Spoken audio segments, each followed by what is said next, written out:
কিরকম একটা ঝামেলা লেগে গেছে, কি একটা অবস্থা। তুমি যদি একবার দেখতে।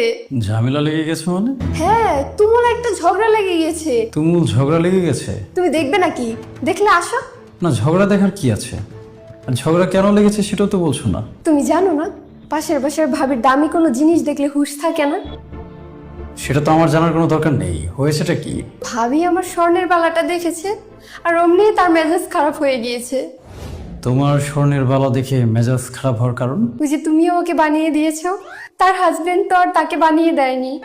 এই বিষয়টা নিয়ে তাদের মধ্যে ঝগড়া হচ্ছে? হ্যাঁ, এটা নিয়ে তো ঝগড়া করছে। ওদের খাওয়া দাওয়া সবকিছুই বন্ধ। বলো কি, খাবার দাবারও বন্ধ করে রেখেছে? হ্যাঁ, ওই রকম একটা স্বর্ণের বালা ভাবিকে না বানিয়ে দিলে ভাবি বলেছে আর রান্নাই করবে না। এটা তো খুবই খারাপ একটা ব্যাপার। আর তুমি এভাবে ফিক ফিক করে হাসছো কেন? হাসবো না আমি?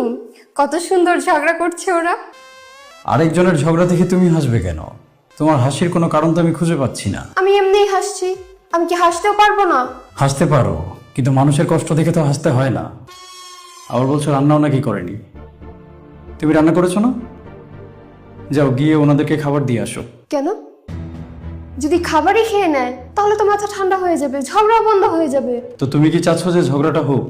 অবশ্যই চাচ্ছি। এইরকম ঝগড়া কি সচরাচর দেখা যায় নাকি? বছরে 2-1বার দেখা যায়।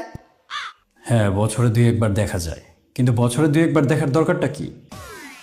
দেখার জন্য পৃথিবীতে এত ভালো ভালো জিনিস থাকতে তোমার ঝগড়া কেন দেখতে হবে?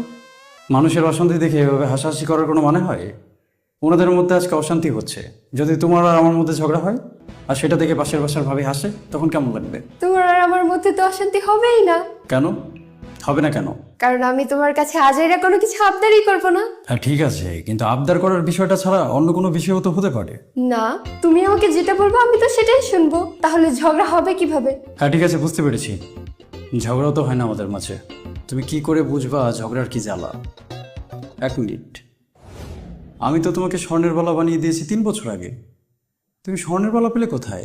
আর বুঝো না, সকালবেলা বসে বসে বোর হচ্ছিলাম, কি করব বুঝতে পারছিলাম না। হ্যাঁ, তারপর কি শয়তানিটা করলে? শয়তানি করিনি, কিন্তু আমার ওই পুরনো বালাটা ভাবিকে দেখিয়ে বলেছি তুমি এটা আমাকে নতুন কিনে দিয়েছো। কি বলেছো?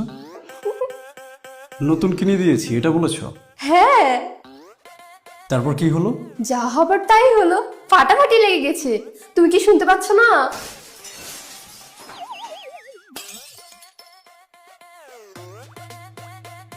এই যে তুমি এরকম একটা অশান্তি লাগিয়ে দিলে, কাজটা কি তুমি ঠিক করেছো? এখানে আমার দোষটা কি বলো তো? ভাবির লোভ বেশি,